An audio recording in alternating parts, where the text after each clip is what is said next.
Quand Marthe revint, au dernier jour d'août, elle n'habita pas à J, mais la maison de ses parents qui prolongeait leur villégiature. Ce nouveau décor où Marthe avait toujours vécu me servit d'aphrodisiaque.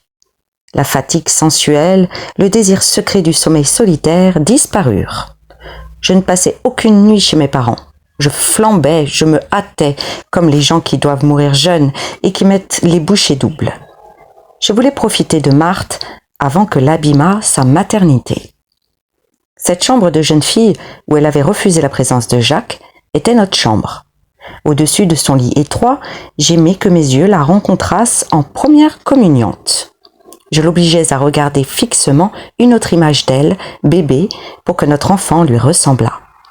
Je rôdais, ravi, dans cette maison qu'il avait vue naître et s'épanouir. Dans une chambre de débarras, je touchais son berceau, dont je voulais qu'il servît encore, et je lui faisais sortir ses brassières, ses petites culottes, reliques des Grangier. Je ne regrettais pas l'appartement de J, où les meubles n'avaient pas le charme du plus laid mobilier des familles. Il ne pouvait rien m'apprendre. Au contraire, ici, me parlaient de Marthe tous ces meubles auxquels, petite, elle avait dû se cogner la tête. Et puis, nous vivions seuls, sans conseiller municipal, sans propriétaire. Nous ne nous gênions pas plus que des sauvages, nous promenant presque nus dans le jardin, véritable île déserte. Nous nous couchions sur la pelouse, nous goûtions sous une tonnelle d'aristoloches, de chèvrefeuilles, de vignes vierges. Bouche à bouche, nous nous disputions les prunes que je ramassais, toutes blessées, tièdes de soleil. Mon père n'avait jamais pu obtenir que je m'occupasse de mon jardin, comme mes frères, mais je soignais celui de Marthe. Je ratissais, j'arrachais les mauvaises herbes.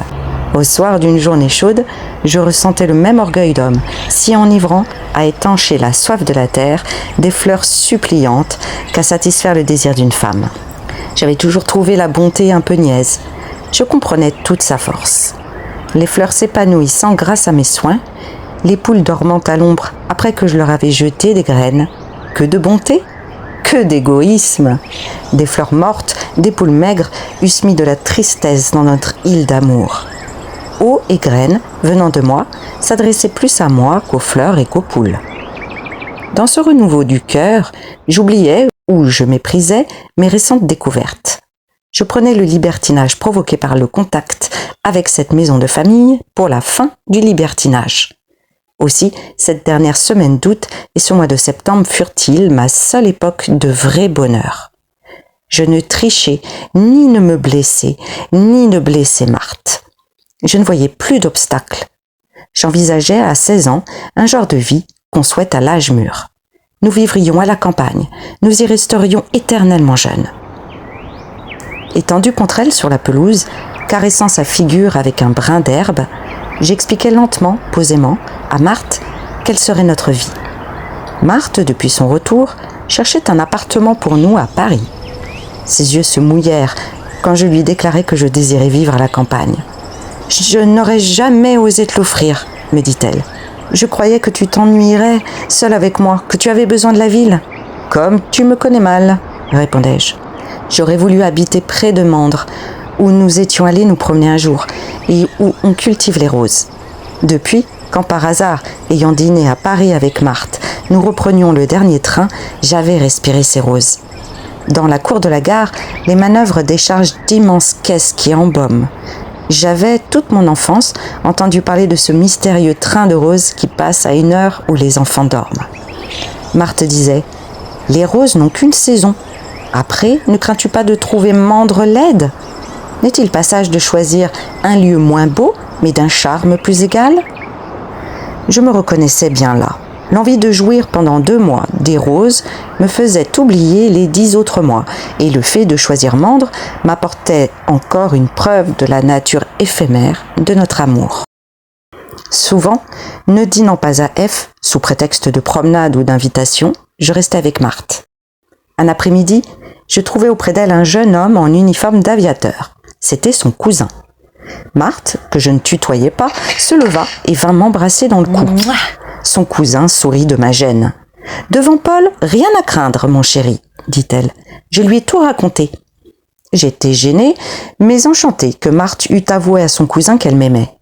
Ce garçon, charmant et superficiel, et qui ne songeait qu'à ce que son uniforme ne fût pas réglementaire, parut ravi de cet amour.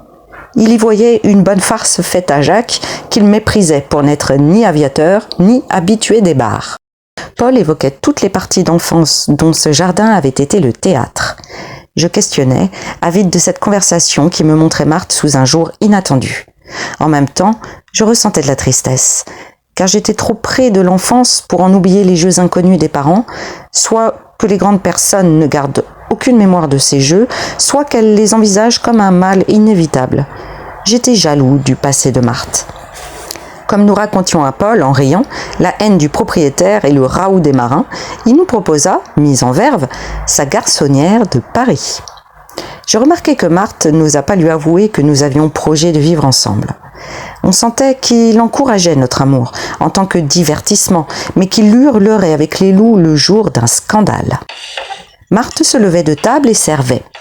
Les domestiques avaient suivi Madame Grangier à la campagne, car, toujours par prudence, Marthe prétendait n'aimer vivre que comme Robinson.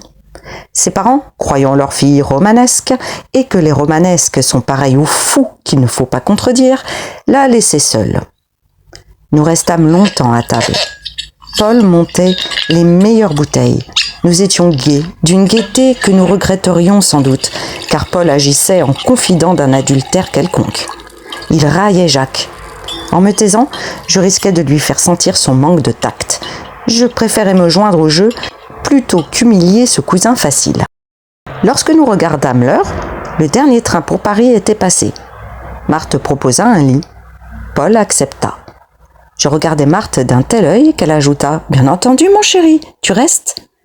J'eus l'illusion d'être chez moi, époux de Marthe, et de recevoir un cousin de ma femme, lorsque, sur le seuil de notre chambre, Paul nous dit bonsoir, embrassant sa cousine sur les joues le plus naturellement du monde. À la fin de septembre, je sentis bien que quitter cette maison, c'était quitter le bonheur. Encore quelques mois de grâce, et il nous faudrait choisir, vivre dans le mensonge ou dans la vérité, pas plus à l'aise ici que là. Comme il importait que Marthe ne fût pas abandonnée de ses parents avant la naissance de notre enfant, j'osais enfin m'enquérir si elle avait prévenu Madame Grangier de sa grossesse. Elle me dit que oui, et qu'elle avait prévenu Jacques. J'eus donc une occasion de constater qu'elle me mentait parfois, car au mois de mai, après le séjour de Jacques, elle m'avait juré qu'il ne l'avait pas approché.